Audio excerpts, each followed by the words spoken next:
Salut, bienvenue sur la chaîne. Aujourd'hui, on vous partage une installation de géothermie dans une maison très belle et relativement grande. Il y avait une chaudière fuel dans cette maison et on a proposé plusieurs solutions au client pour chauffer sa maison et pour faire l'eau chaude. On lui a proposé une aérothermie, mais vu l'environnement, ça lui plaisait pas trop d'avoir 2 ou 3 groupes extérieurs parce qu'on était obligé de faire une cascade de machines. On lui a proposé une chaudière gaz, mais ça ne l'intéressait pas non plus vu le contexte international et vu l'évolution du prix des énergies. Et donc ce client a choisi une géothermie. La géothermie est évidemment la solution la mieux adaptée pour cette maison. La solution qui a été choisie pour le captage, c'est un forage. On a donc la pompe qui se trouve ici et le rejet qui se trouve là-bas, sous cette plaque, enfin sous ces 2 plaques. On a un terrassier qui nous a fait une tranchée pour amener les 2 tubes de polyéthylène 40 jusqu'à la chaufferie. Voilà, l'installation est terminée, c'est notre dernier jour. On a les 2 tubes qui arrivent sur cette magnifique machine qui est une géothermie Le Maçon. C'est indiqué ici, elle fait 50 kW. Donc pas de groupe extérieur, pas de bruit, pas de préjudice esthétique. Et elle va alimenter un ballon tampon d'eau chaude. La particularité extraordinaire de cette machine, c'est qu'elle fait l'eau chaude sanitaire instantanée. Derrière, on a un ballon de chauffage de 500 litres qui va alimenter, en l'occurrence, 4 modules hydrauliques. Il n'y en a que 3 qui servent sur cette installation. On en a prévu un d'avance au cas où le client souhaite faire une zone supplémentaire.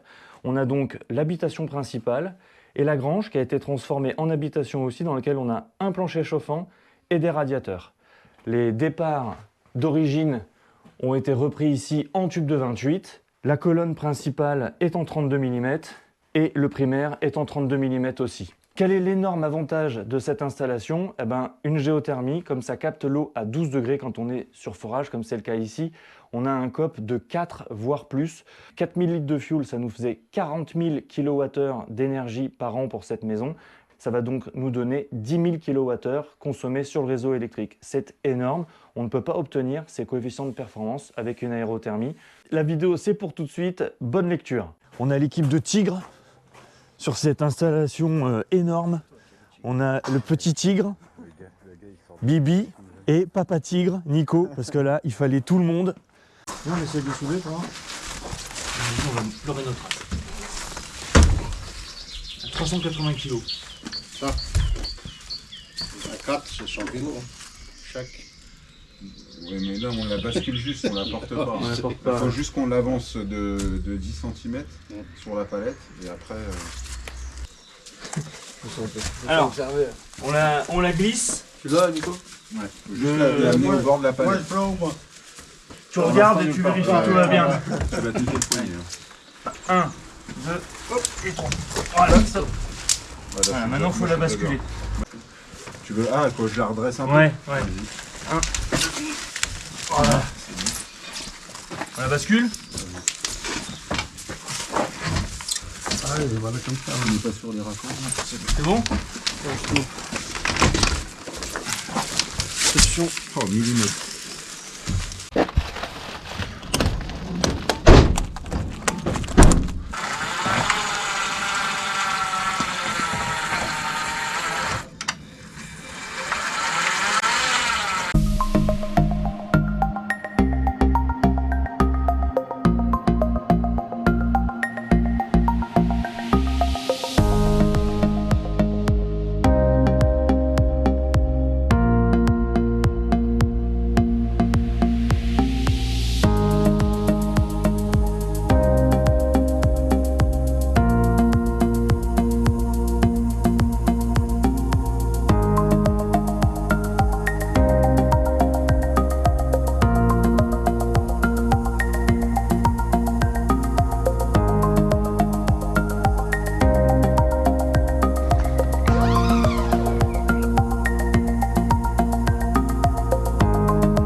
enfonce-le encore. Voilà.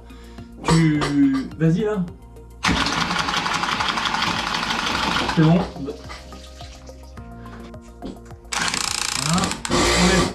Voilà. Voilà. Ok. Allez, donc ça, tout ça, on démonte là. Toute la partie qui est là, ça, on enlève. Tout ça, ça sert plus à rien. Tout, genre, de où là? Tout ça. Tout. Au-dessus Au-dessus du... Everything. No, it's not possible. Everything. It's a donkey.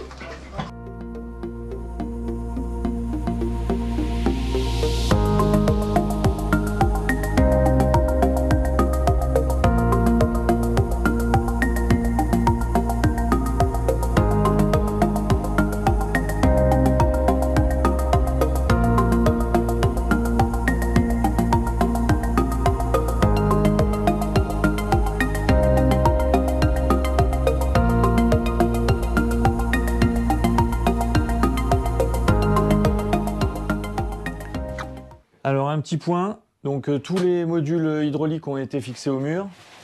La colonne de distribution, c'est-à-dire le secondaire, a été réalisée. J'ai fini un piquage là, avant d'aller déjeuner pour voir un peu ce que ça donne, donc je vais pouvoir faire les autres exactement sur le même modèle. Donc départ, retour. Nico il a fini la boucle de primaire. Il va préparer les 2 tubes PE là, pour qu'on puisse ensuite terminer la partie captage. Sur cette machine, donc, on a 2 circulateurs, hein, un sur le départ, un sur le retour, pour augmenter la hauteur manométrique totale. Donc ça c'est pareil, ça a été installé avec les flexibles d'origine. Et on a commencé la distribution électrique pour alimenter les circulateurs. Donc voilà, ça avance bien, c'est cool.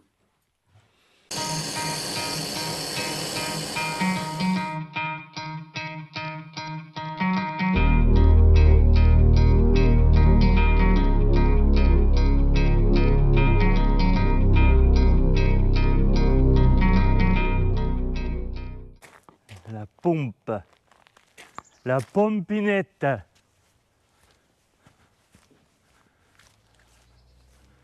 Voilà, ça c'est la profondeur du forage. Ça fait quand même un beau trou hein, déjà. T'as toute la longueur du câble bleu qu'ils nous ont fourni. Oui. Ouais, donc il faut mettre un boîtier de jonction en fait. Oui. Il va falloir qu'on s'y mette à 3, c'est ça? Tu viens me chercher si tu as besoin, je continue? Je fais ma vie. Donc ça c'est le rejet. Donc là on a juste un tube qui revient dedans, voilà, nickel. Là c'est un trou de 20, il fait 30 mètres là, le forage fait 30 mètres et nous on va l'enfoncer à 21 mètres. Donc là, l'équipe de Tigre, elle est en train de mettre la pompe dans le puits. Je parle pas trop fort parce qu'ils sont un petit peu énervés, ils galèrent un peu. Non, pas du tout. Bah ouais, c'est normal, c'est une équipe de Tigre en même temps. Donc là, ils ont filé les 21 mètres, comme qui rigole, j'ai envie de dire. Petite barre en cuivre pour porter la pompe, avec la corde là. Voilà, travail propre. Et puis le câble d'alim. Voilà. Et donc là, Nico est en train de serrer la tête de puits étanche qui tient avec un gros joint torique et 4 vis de compression. Donc là, pour vous situer, c'est le 3e jour. Donc tous les départs secondaires là, ont été un peu ordonnés, prêts à être raccordés sur nos modules hydrauliques. Toute la distribution, la colonne principale, là, ça c'est terminé. Il me reste plus que 2 piquages à faire pour le désembouage. Le réseau primaire, Nico l'a terminé aussi. Nico qui n'est pas là aujourd'hui d'ailleurs, qui avait d'autres chantiers à réaliser. Et le premier départ de radiateur là est raccordé sur le réseau d'origine calorifugé. Il y a juste un ou 2 manchons à coller. Voilà, donc Bibi là ce matin, il va nous raccorder les multicouches en faisant des jolies fixations sur le mur. Là, il a commencé hier, il va terminer. Moi, je vais faire ces 2 piquages. Et ensuite, je m'occupe de la partie eau froide, eau chaude, qui va passer en aérien ici.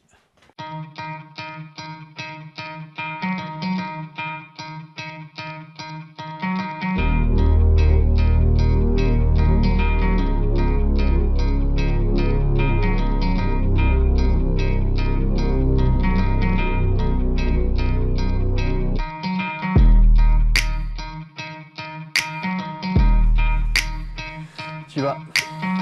Le bas.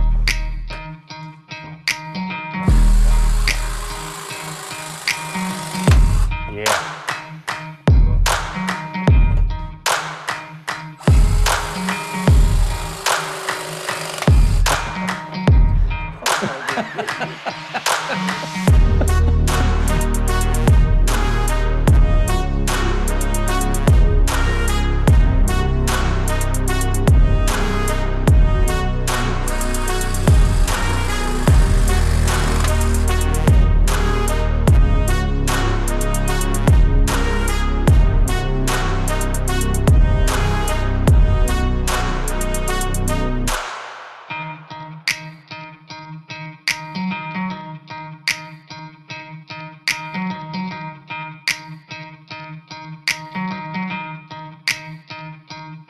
Ok, on arrive au bout. Donc toute la partie chauffage est terminée, toute la partie câblage électrique est terminée, la pose des calorifuges a été faite, il faut les coller, mais on va mettre sous pression pour vérifier qu'il n'y a pas de fuite avant. La partie sanitaire est terminée aussi, donc là on a tous nos réseaux qui avaient été installés par le plombier qu'on a raccordés à nos modules hydrauliques. Notre ballon tampon est raccordé au secondaire sur nos modules hydrauliques via cette colonne en 32 mm. La partie installation du tableau électrique est terminée aussi, il nous manque juste un cache. On a refait la distribution sanitaire, donc on a notre shot de la pompe à chaleur qui arrive ici, notre ballon secours qui était branché là, donc on va conserver ce départ pour installer dans la chaufferie une réservation eau chaude. La réservation d'eau froide sera là-bas, comme ça le propriétaire il aura un départ eau chaude, eau froide. La partie chauffage dans la maison principale est raccordée, donc là maintenant on a ouvert cette vanne, on a un seau qui est dessous et Bibi va nous ouvrir la vanne d'alimentation en eau froide. Vas-y, ça bah oui, ça c'est le disconnecteur, c'est pour le chauffage, on fera plus tard. Vas-y. Ah ben voilà, ça commence bien, super.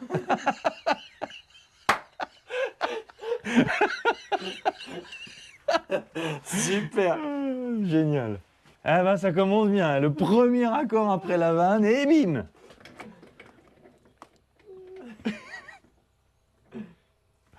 J'espère que c'est le seul. Hein. Je t'ai dit que ça allait fuir.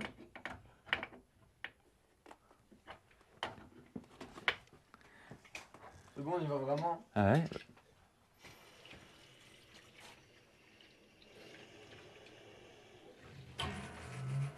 Donc là, on entend que ça passe là-dedans. Notre tube d'eau froide, il est là-bas. On a isolé la grange qui est de l'autre côté parce que les tubes sont ouverts. Ici, c'est l'alimentation via le groupe de sécurité. Ça, de l'autre côté, c'est le rebouclage quand la pompe à chaleur fournit l'eau chaude sanitaire instantanée. On remplit le ballon jusqu'en haut. Et quand le ballon sera rempli, l'eau va passer par ce tube, rejoindre le réseau et passer par la vanne là-bas. Donc là, il faut remplir les 300 litres d'eau chaude. En général, c'est 10-15 minutes. Donc ça, c'est la vanne par laquelle on laisse s'échapper l'air. Donc en toute logique, voilà. Si on entend l'air qui régulièrement se met en pression, c'est que tout se passe normalement. On va dire que c'est bon. Et puis s'il y a des fuites, on vérifiera tout à l'heure. Tu as vérifié que toutes les vannes des modules, elles étaient ouvertes là? Donc ça, c'est bon. Donc là, ah, attends. Essaie de ne pas enlever les calorifuges. Tu m'ouvres les deux vannes là du primaire. Donc là, il y en a une qui est ouverte, mais l'autre, elle est fermée. Je ne sais pas s'il y a des vannes chauffage sur la PAC en elle-même. Je pense. Lesquelles, ça et ça? Ça, ouais. Voilà. On n'a pas de vanne sur la PAC en sortie de chauffage? Ok, donc là, les deux vannes, elles sont ouvertes aussi. T'en as pas derrière? Les deux vannes des circulateurs là? Non. Ok. Donc ensuite tu rentres dans le ballon. Ça c'est ouvert. Ah mais ça fuit là-haut.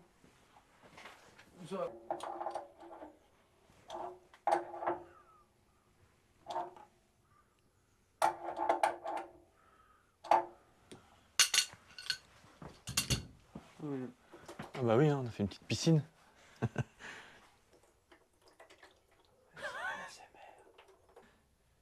Et on est à 1,50, c'est bon.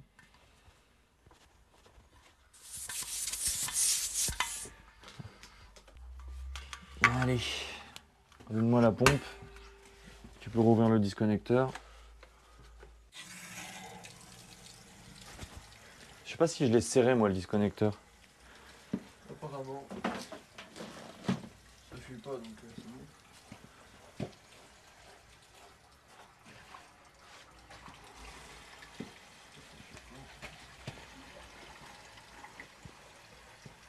Ah, mais ce qu'on pourrait faire, c'est presque l'enlever lui là. Pour éviter qu'il y ait 500 litres d'air qui passe par lui là.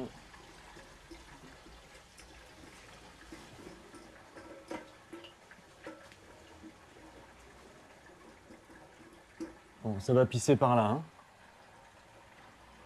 quand le ballon sera plein là.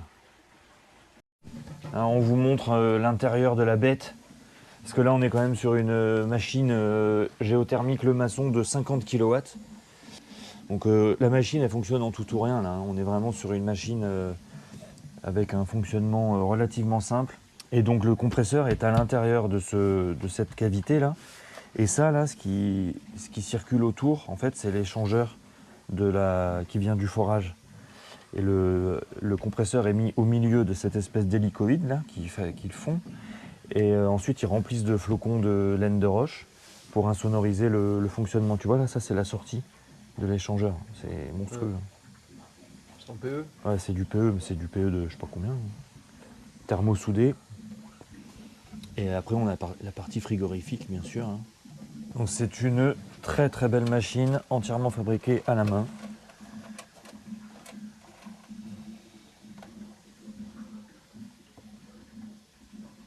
Donc là, nous, on va surveiller cette pression-là pendant le remplissage. Alors, on a fini de coller la totalité des calorifuges. Donc là, on commence à s'approcher de la fin. Alors, il y a juste il manque un petit bout là-bas. On va aller le mettre après. Et donc là, Bibi est à la manœuvre. Donc c'est désembouage. Donc on va juste vous expliquer vite fait comment est-ce que nous on fait le désembouage. Donc évidemment, arrivée d'eau froide là sur le tube transparent. Ensuite, on rentre dans le réseau de chauffage, on ressort du réseau de chauffage. Et si on veut voir ce qu'on fait, il faut mettre une bouteille comme ça avec une lumière. Parce que sinon, on ne voit pas si c'est noir dans le tube ou pas. Alors vas-y, mets-nous un coup de désemboise. Voilà. Si le réseau n'est pas encore complètement propre, quand on va mettre de l'air comprimé,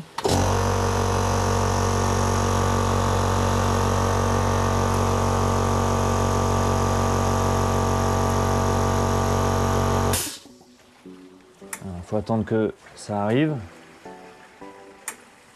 Et là on voit qu'il reste encore un petit peu de crasse, un petit peu de boue, mais c'est franchement correct.